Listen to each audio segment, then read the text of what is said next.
Bonsoir à toutes, bonsoir à tous, ravi de vous retrouver pour un nouveau JT sur Clermont Première. Au sommaire ce soir, le tramway à l'arrêt. La nouvelle journée de grève aujourd'hui à la T2C a été particulièrement suivie et le mouvement est reconduit demain. 668 millions d'euros, les élus de la région Auvergne débattent autour du budget 2012. L'emploi et l'économie sont au cœur des discussions. Et puis un invité culture à la fin de ce JT, William Sabatier, l'un des virtuoses français du bandoneon. Il est à Clermont pour un spectacle au petit vélo. Le conflit social à la T2C s'éternise donc. Les salariés étaient en grève aujourd'hui pour la 12e fois depuis la rentrée de septembre. Et le mouvement est reconduit pour demain, on vient de l'apprendre. Les employés de la T2C veulent un engagement écrit et signé de Serge Godard pour la création d'une régie ou d'une société publique locale. Pendant ce temps-là, les usagers, eux, prennent leur mal en patience. Catherine Lopez. Aucun bus et aucun tram, c'est donc une nouvelle journée de grève à la T2C qu'ont connu les Clermontois. Le 12e jour depuis la rentrée. Un mouvement mal compris par les usagers, certains le jugent irrationnel.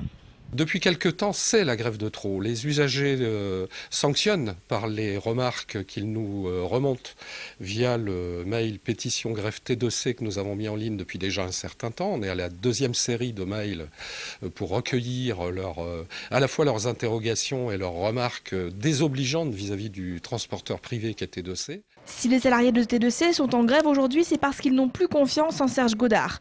La grève est donc la solution ultime. Dans nos démarches, nous avons épuisé tout ce qui était en notre pouvoir. Discussion avec les élus, l'intersyndicale s'est déplacée auprès des élus, auprès des usagers, on a communiqué. Aujourd'hui, la balle elle est dans le camp de Serge Godard, on attend une signature, qu'il écrive ses promesses. 3 élus de la ville de Clermont et de Clermont Communauté sont venus leur apporter des garanties pour désamorcer la crise. Ils ont confirmé le communiqué envoyé en début de semaine. Dans ce communiqué, on dit clairement qu'à la quasi-unanimité, nous nous prononçons au nom de nos groupes pour mettre en place de manière irrévocable une solution de gestion publique des transports sous forme de société publique locale ou de régie. Et j'insiste bien, de manière irrévocable. Les salariés de T2C attendaient un écrit officiel engageant la réflexion sur la modification de la gestion des transports clermontois. Une assemblée générale qui devait décider de la poursuite ou non du mouvement de grève était prévue en fin de journée. Et donc on l'a su juste après cette assemblée générale, le mouvement de grève est reconduit demain vendredi à la T2C. Les salariés du centre de formation des apprentis du BTP à Clermont, eux aussi inquiets pour leur avenir. Le CFA qui accueille actuellement 800 jeunes connaît de graves difficultés financières. Ce matin, quelques-uns des salariés ont manifesté devant le conseil régional, principal financeur du CFA. Beaucoup de questions demeurent, surtout que le plan de licenciement voulu par la direction du CFA a été invalidé par l'inspection du travail. Une délégation de salariés a été reçue aujourd'hui au conseil régional et à la sortie, les esprits étaient plutôt soulagés. Monsieur Souchon va faire un courrier à nos dirigeants pour leur demander de nous transmettre des comptes corrects et de nous transmettre des informations correctes.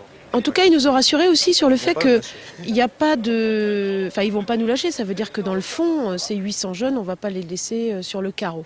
Donc voilà, après, on prendra tous nos responsabilités. Et nous, en tout cas, on reste mobilisés parce que par rapport au plan social qu'ils ont présenté, bon, qui n'en est pas un, ben on va rester mobilisés, ça c'est sûr. Voilà, et pendant ce temps-là, à l'intérieur, les élus de la région ont examiné le budget 2012. La session durera jusqu'à demain. Ce budget s'élève à 668 millions d'euros au total.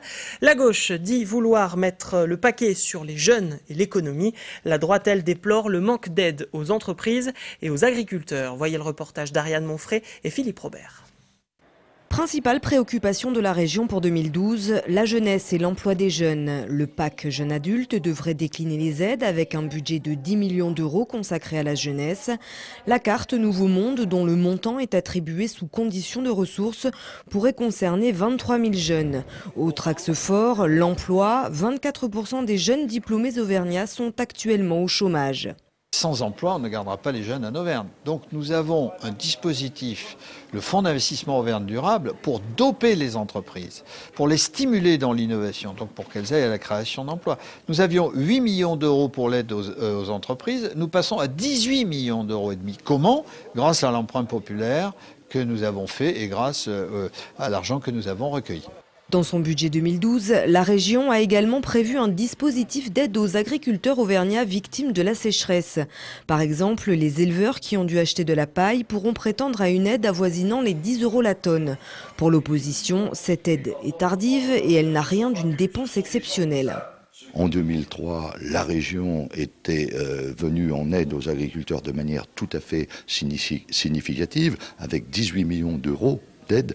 Cette année, malgré nos recommandations, nos demandes réitérées auprès du président Souchon, il n'y a que 1,1 million et qui est pris dans le budget de l'agriculture.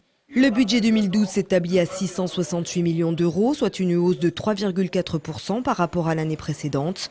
Les transports restent le premier poste budgétaire avec environ un quart des dépenses dans notre région.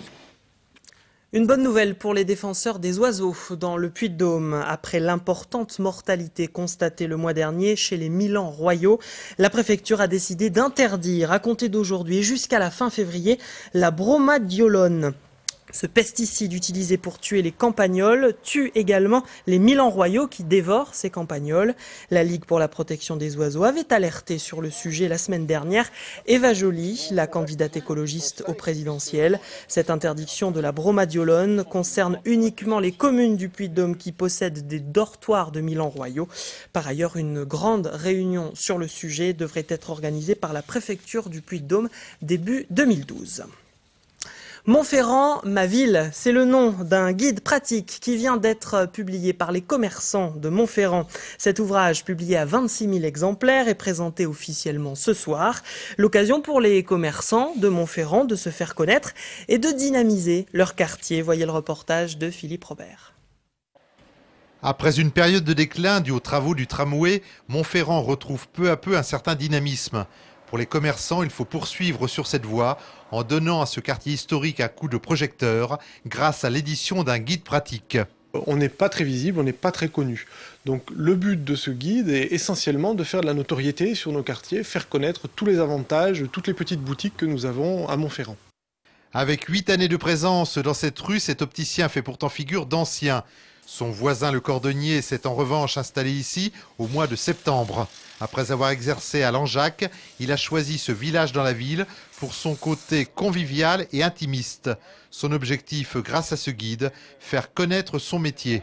Tout d'abord, une cordonnerie traditionnelle, voilà, donc, à savoir les réparations donc, de chaussures, de maroquinerie, des prêt-à-porter, mais aussi d'autres services, donc, comme les clés, la gravure, les tampons.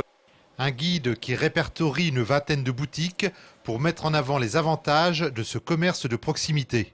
À l'intérieur des commerces, et c'est tout l'avantage du commerce de proximité, c'est que justement on a des personnes sur lesquelles notre clientèle est souvent très attachée, que ce soit son boucher, son cordonnier, son photographe justement.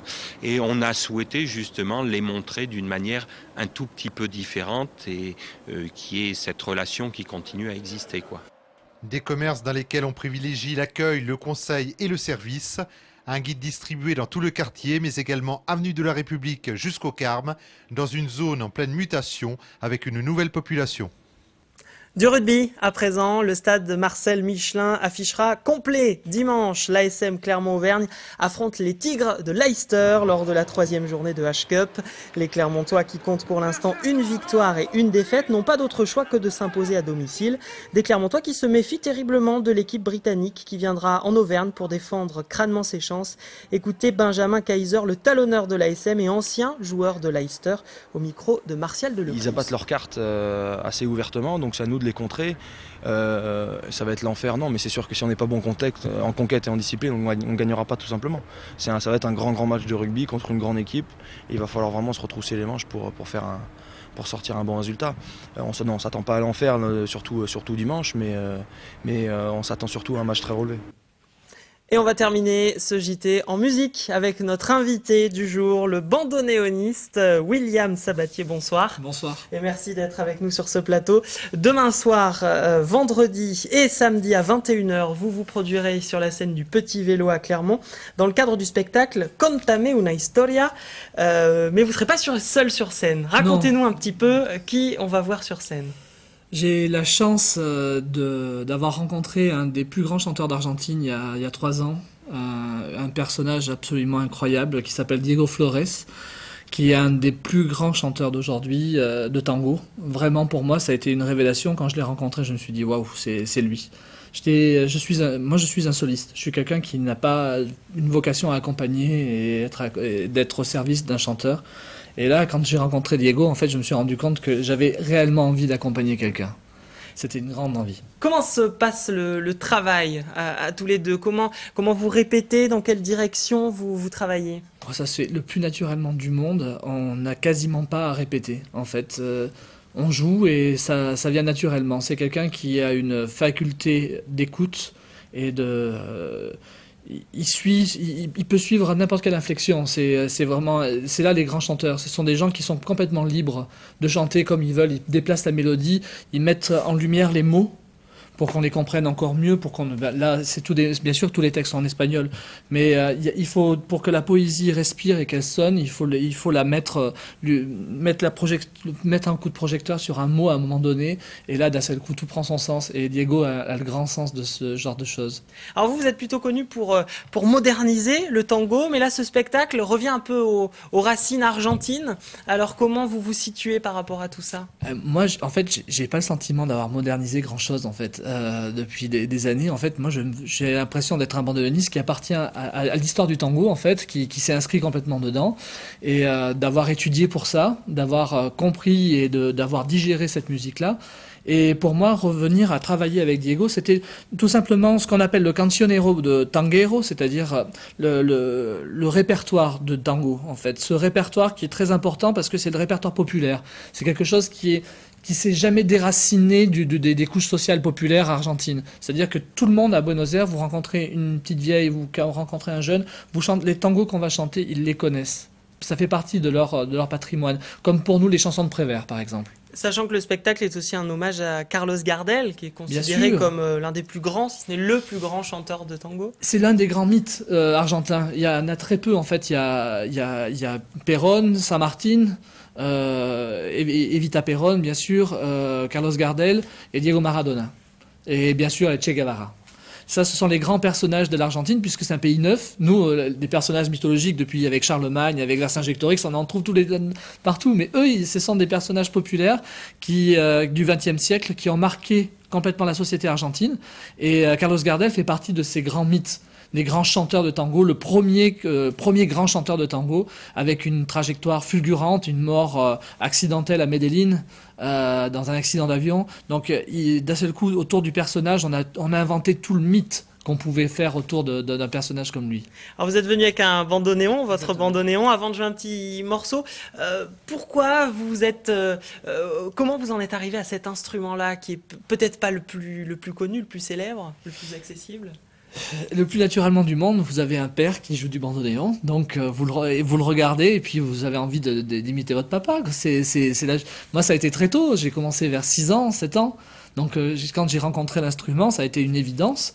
Et puis petit à petit où j'avançais, je me suis rendu compte que intellectuellement, c'était certainement là où j'allais pouvoir me réaliser complètement, et comme homme, comme artiste.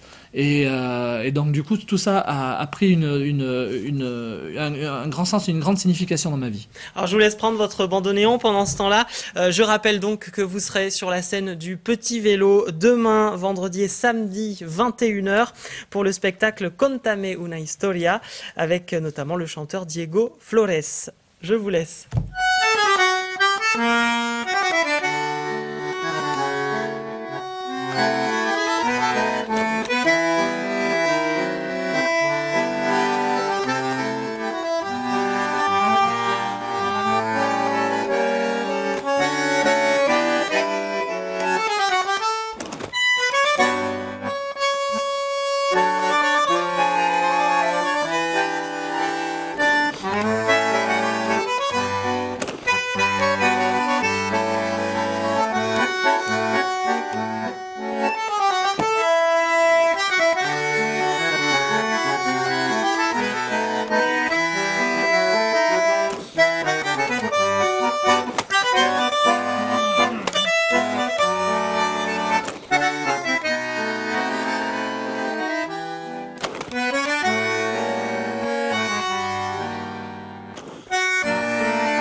Merci beaucoup, William Sabatier. Et c'est ainsi que se referme ce JT. Et merci à vous de nous avoir suivis.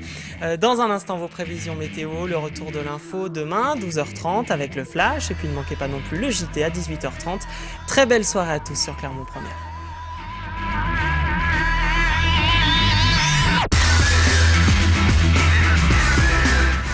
Toute l'actu locale est aussi en ligne. Retrouvez votre JT sur clermontpremière.com.